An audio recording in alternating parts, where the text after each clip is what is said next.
The sun rises over the San Joaquin Valley, California. Today is April 9th, 2020. This week, for pregnant patients who are not at increased risk for preterm delivery, the USPSTF recommended against screening for bacterial vaginosis. This is a D recommendation, so do not screen for BV in these patients. For your patients who are at increased risk for preterm delivery, the data is insufficient to recommend screening for bacterial vaginosis. This is an I recommendation, so you may or may not screen. To recap, not at risk for preterm delivery equals no screening for BV. At risk for preterm delivery equals insufficient data. This week, smiling to our patients has become a little harder to do through a surgical mask. We don't know how long we will be required to wear a surgical mask to see all patients in clinic. This is the week of spring break. Movie theaters, museums, parks, and many public places are now closed. However, the flowers and trees seem to be unaware of the pandemic and are not in quarantine. They rebelled against the rules and are blooming beautifully this time of the year. The spring season surely brings optimism for a brighter future. May the Easter weekend be a time of reflection and renewal for you. Our message is, keep blooming wherever you are planted.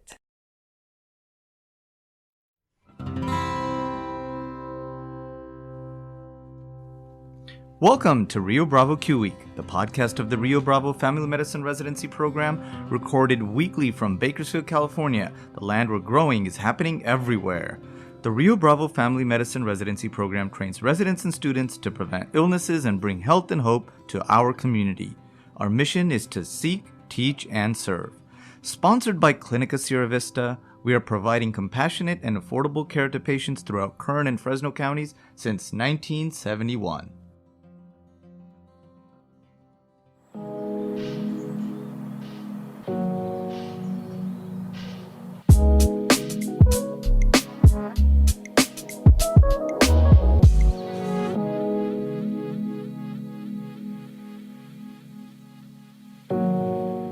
Do not correct a fool, or he will hate you. Correct a wise man, and he will appreciate you. Adapted from the Holy Bible.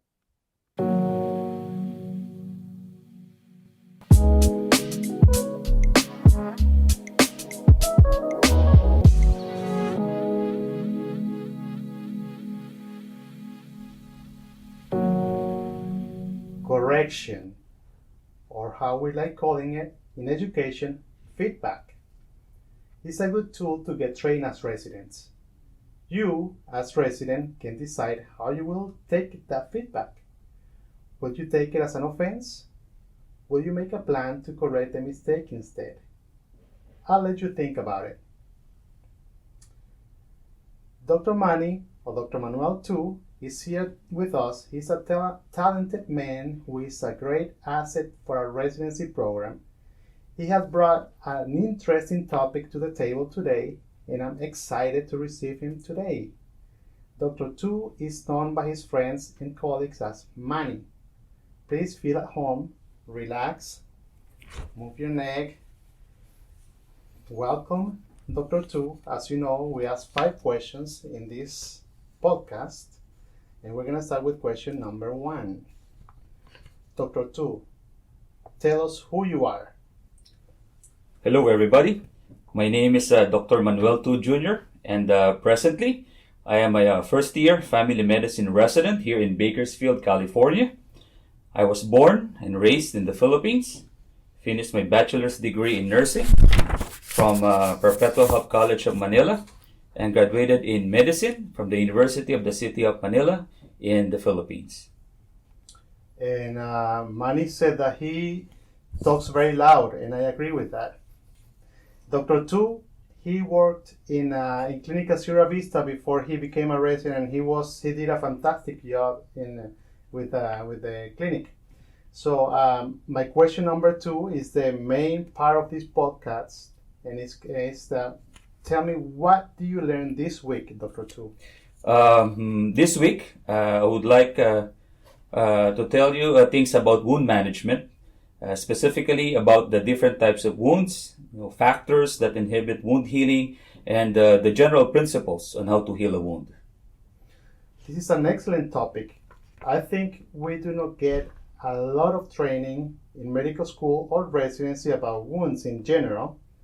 So I think this is going to be a very interesting topic. And let's start with the definition of a wound. What's a wound for you, Dr. Tu? A wound is a disruption of the normal structure and function of the skin and underlying tissues. It may be acute, like trauma to the skin, or a chronic wound, like a venous stasis ulcer or a diabetic ulcer. Okay, so what kind of wounds are there? And Dr. Ayasa, there are several types of wounds, but we can divide them generally in two types: acute wounds and chronic wounds. Acute wounds, these are typically due to some form of trauma. It may be blunt or penetrating causes with different array of sizes, depths, and locations. Very good examples are abrasions, punctured wounds, crush injuries, burns, gunshots, animal bites, surgeries, and other causes that initially will cause an injury to an intact skin to break down. Chronic wounds, from the word chronic, the mechanism are varies in causes. So any mechanisms that decreases blood flow in the skin for a prolonged period of time has the potential to cause ischemic breakdown of the skin. Skin perfusion may be impaired due to, number one, proximal artery obstruction, like patients suffering from peripheral artery diseases; vascular compressions, patients with severe hematoma, immobility causing focal pressure; microvascular occlusions or thrombosis, for example, vasculitis and cholesterol crystals; and venous or neuropathic ulcers, like in patients with diabetes. So you have mentioned many things about, many factors that can inhibit wound healing, but I would like to go a little deeper into that. So tell me more about, those mechanisms or those factors that can inhibit wound healing.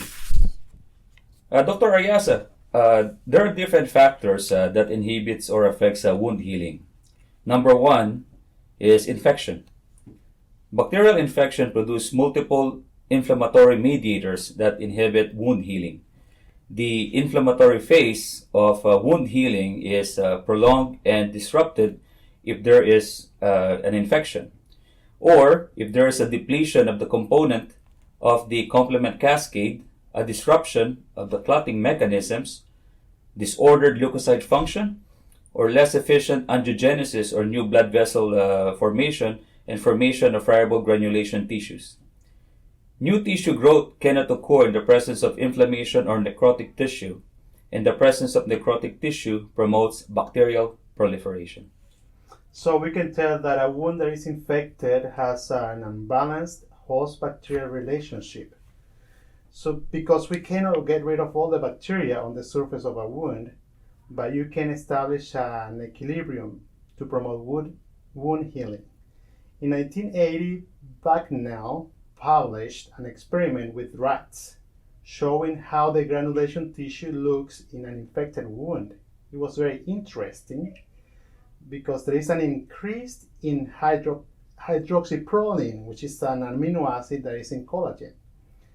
And there is an abundant new vessel formation. So there is an increase in collagen and angiogenesis. So both of them are increased. It was very interesting for me to know that because I thought that those processes were actually inhibited, but actually they are increased, but they are disorganized. That results in a granulation tissue that is abundant, but it's disorganized and it's friable. That's why infection causes inhibition of the healing process of a wound. Other factors that inhibit wound healing, Dr. Ayasa, especially common in our community right now, is smoking. Nicotine and other chemicals in tobacco impair wound healing by inducing vasoconstriction, causing relative ischemia on tissues, and also by reducing inflammatory responses, impairing bactericidal mechanism, and altering collagen metabolism. Smoking is also associated with postoperative wound healing complications, which occur most often in smokers compared with non-smokers, as well as in former smokers compared with those who never smoked. So that's another reason to quit smoking. What other facts can you mention, Dr. Tu? Other factors that again inhibits wound healing is aging. Likely due to several comorbidities like diabetes, peripheral artery diseases, chronic venous insufficiency, and lower serum protein level causing lower collagen. Lower collagen in the body slows down wound healing.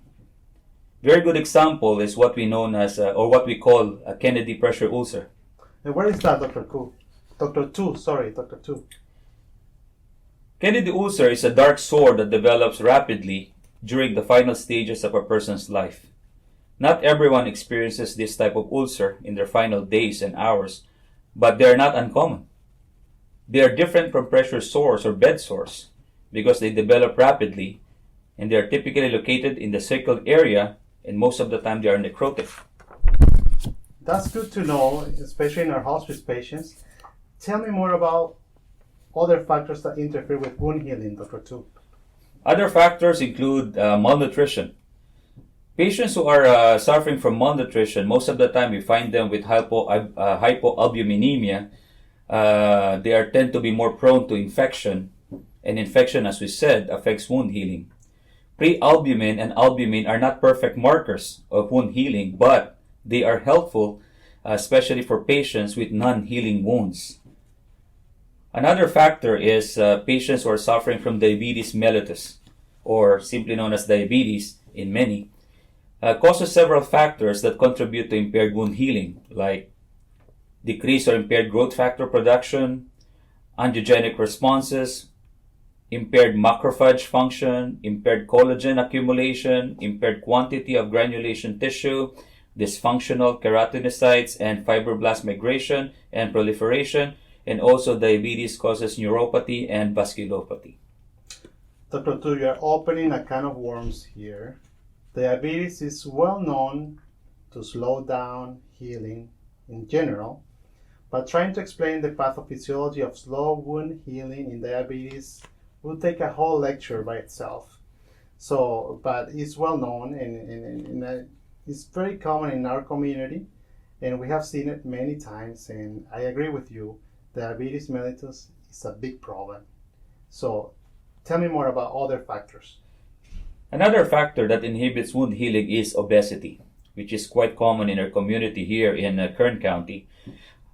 The cause of wound complication in obese individuals may be secondary to decreased vascularity of the subcutaneous tissue, which may impair antibiotic delivery and increased wound tension.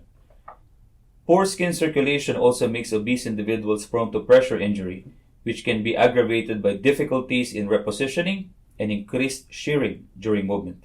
Dr. Tu, and here we are telling people again to lose weight. Yes, guys, obesity may slow down wound healing as well. The quarantine is not helping with our eating habits, and we better continue to exercise as much as we can during these difficult times. So, Dr. Tu, please mention briefly the rest of the factors that interfere with wound healing. Yes, Dr. Ayasa. Other factors that may slow wound healing are vascular diseases like PAD and venous insufficiency, immunosuppressive therapies, most especially patients who are receiving chemotherapy, presence of edema, the size and depth of the wound. Of course, the bigger the wound, it takes longer time to heal than smaller wounds. Autoimmune diseases, vasculitis, and of course several medications.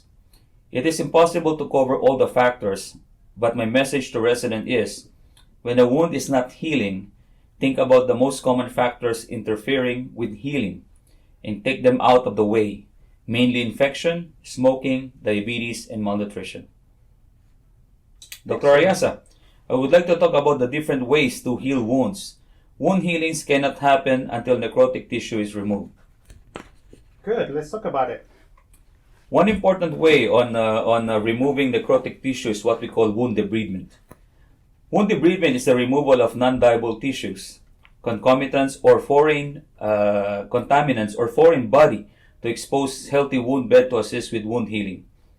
Devitalized tissue refers to slough or eschar. The body normally uses phagocytosis and autolysis to get rid of devitalized tissues, but in some instances, those processes are impaired, so we have to assist with debridement. This can be accomplished by different means: surgical, the use of scalpel, scissors, or electrocautery machines; irrigations, the use of chemicals like a simple soap or detergent; enzymatic debridement with the use of collagenases or fibrolysines. A very good example, which is common in the community, is the use of sandtil; and biosurgical. A good example is the use of maggots. Maggots, that's interesting. So have you seen maggots before used in the treatment of wounds? Yes, sir. One time. Okay. I have seen it only in videos. So the point is to eliminate all the dead tissue because it is basically on the way of healing. So, and that can be potentially a place where bacteria can grow, and bacteria is not good for wound healing. So these excess tissues are not going to regenerate and need to be removed. Another way to put it is debridement can turn a chronic wound into an acute wound, and the acute wound can heal faster, or they have more potential for healing. So surgery is not the only way to debride a wound, and it's good that you said the right way, debridement, because one day somebody said debridement, but debridement is to remove a bride from a man. So that's not the right way to say it. It's debridement. So tell me about other ways to debride a wound. Dr. Ayasa, my preferred term is moist to dry to specifically inform the need for proper amount of moisture to promote moist healing environment. Too much moisture or wet gauze provides more than needed moisture, and it may cause more harm than good. For example, is what we call maceration. In order to check if a gauze is already moist versus wet, get a gauze and wet it with a saline and squeeze it. And that should be enough moisture for the wound. So you prefer moist to dry and not wet to dry. That's what you mean? Yes, Dr. Ayasa. Okay. So because we usually say wet to dry, so we should say moist to dry. To dry. Okay. So irrigation. Irrigation is something we do routinely in our clinics and hospitals. So explain irrigation a little bit. Dr. Ayasa, irrigation is a way to remove bacteria and debris. It should be part of routine wound management. Low pressure irrigation is done with a syringe or bulb, and high pressure irrigation is typically performed. Oh, just wait. Welcome to the clinic. This is the way the clinic works. So say it again, Dr. Tu. So irrigation is a way to remove bacteria and debris, which is part of the initial part of wound care or wound management. It may be a low pressure irrigation using syringe or a bulb, or a high pressure irrigation typically performed in the OR with a commercial device. There is no high level evidence to support the use of any particular additive to the irrigant, or any particular additive over another. The act of irrigation and the volume of irrigant probably provides the positive benefits.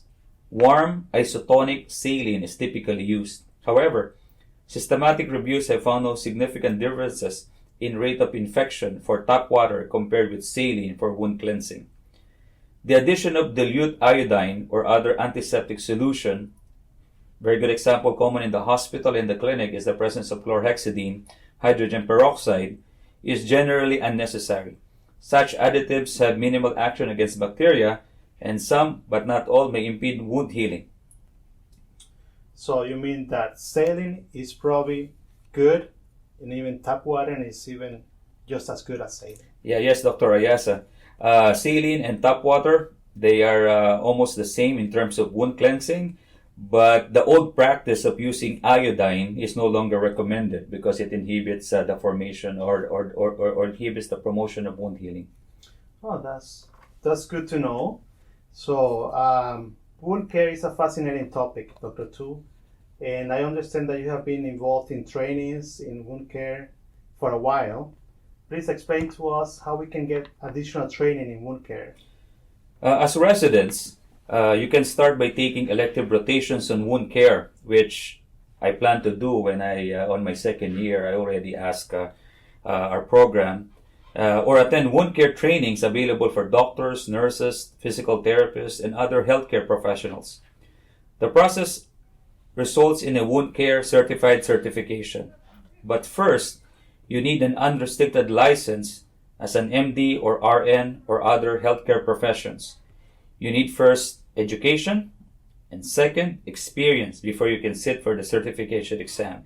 You can find more information at the website of the National Alliance of Wound Care and Ostomy. Perfect.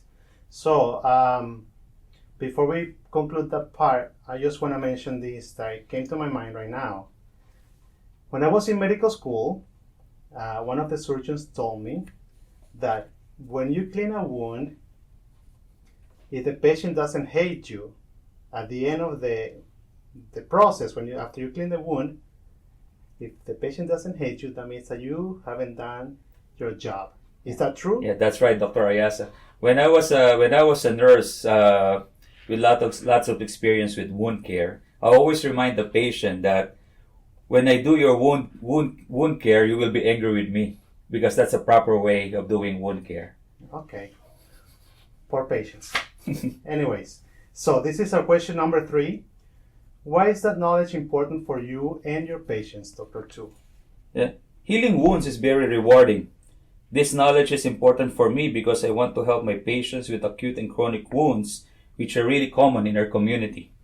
We encounter patients in the hospital and in the clinic with multiple kinds of wounds, and I feel I can help many people with this knowledge. Very good. So that takes us to question number 4. How do you get this knowledge, Dr. Tu?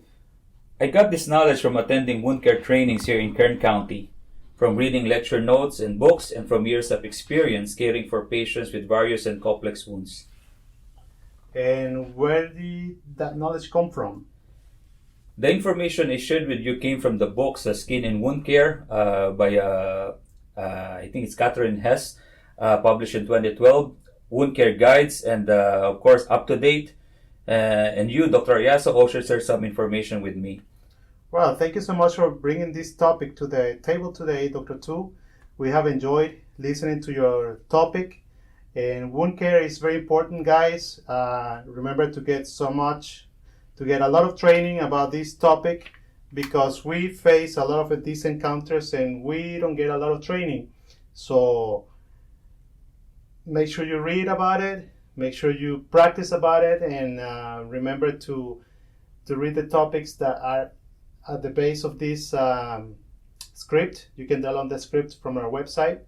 And you can also, read up to date, go to those trainings that Dr. Tu recommended. And if you have any more information, share it with us. And stay tuned and see you later. Bye-bye.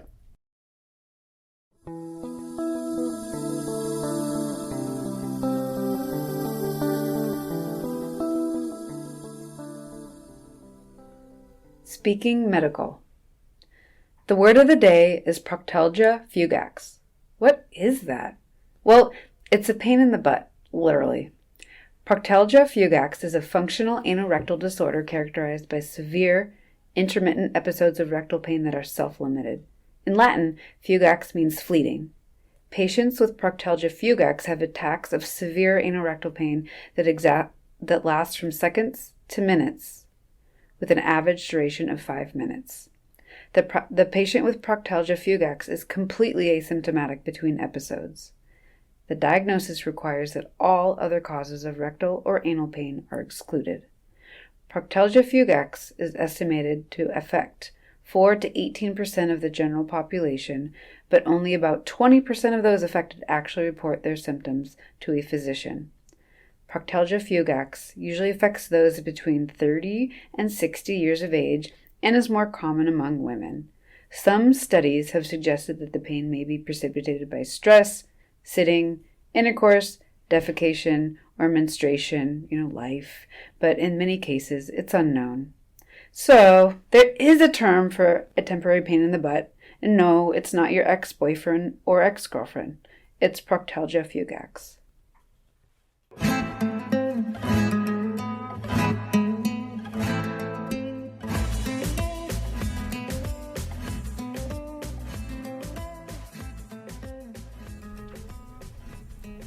Hi, this is Dr. Carranza on our section Spanish por favor. This week's word is ronquera. Ronquera means hoarseness, or if you want to get more technical, it is called dysphonia. In Spanish, people usually use this word when they are complaining of having a hoarse voice. So you may have a patient coming to you saying, Doctor, tengo ronquera, or Doctor, estoy ronco, meaning, Doctor, my voice is hoarse, or I have a raspy voice. At this point, you can ask the usual questions of how long, any precipitating factors, and more. Some people might come in and sound hoarse, in which case you can always ask, ¿Tiene ronquera?, to find out if this is abnormal for them or if this is their baseline. Now you know the Spanish word of the day, ronquera or ronco. All you have to do is go and assess your patient's hoarse voice. Have a great week and take care.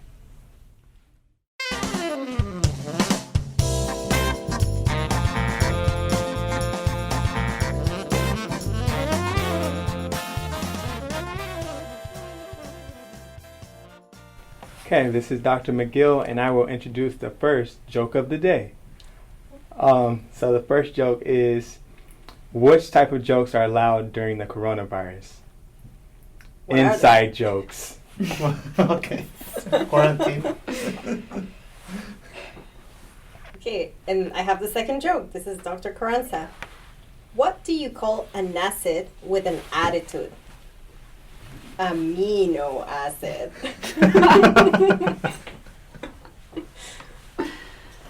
I got one for you. It's a little dark. This is Dr. Manzanares. Why are nails used to seal coffins? To prevent oncologists from cracking them open to give another round of chemo. Oh, yeah. Wait. I have a follow-up joke to that. So, Okay. what do oncologists see when they finally open the coffin? A note from nephrology. Patient taken to dialysis. No more. Stop. All right. Those are dark. We're done. I know. I like it. It's funny. Any more? Keep That's going. it? Keep going. You have one more. All right. I couldn't decide in med school between proctology and neurology. So I decided to flip a coin. Heads or tails? Very cheesy. All right. We're done here. All good. This was our episode number 6, learning about wound care. During this episode, we learned some basic principles of wound care. It was a good reminder of how infections, smoking, malnutrition, and diabetes can affect wound healing and the importance of debridement and moist to dry dressings to promote healing. Proctalgia fugax made us think of a common condition that may go undiscussed during our clinic visits. The Spanish word ronquera reminded us of hoarseness. And remember that according to psychologists, humor is a mature defense mechanism, so we are trying to be mature with our jokes. Stay tuned for more interesting topics every week. This is the end of Rio Bravo Q Week. We say goodbye from Bakersfield, a special place in the beautiful Central Valley of California, United States, a land where growing is happening everywhere. If you have any feedback about this podcast, please contact us by email, rbResidency@clinicasierravista.org, or by visiting our website, riobravofmrp.org/QWeek. This podcast was created with educational purposes only. Visit your primary care physician for additional medical advice. Our podcast team is Hector Ariaza, Lisa Manzanares, Manuel Tu, Claudia Carranza, and Terrence McGill. Audio edition by Suraj Amrithya. See you soon.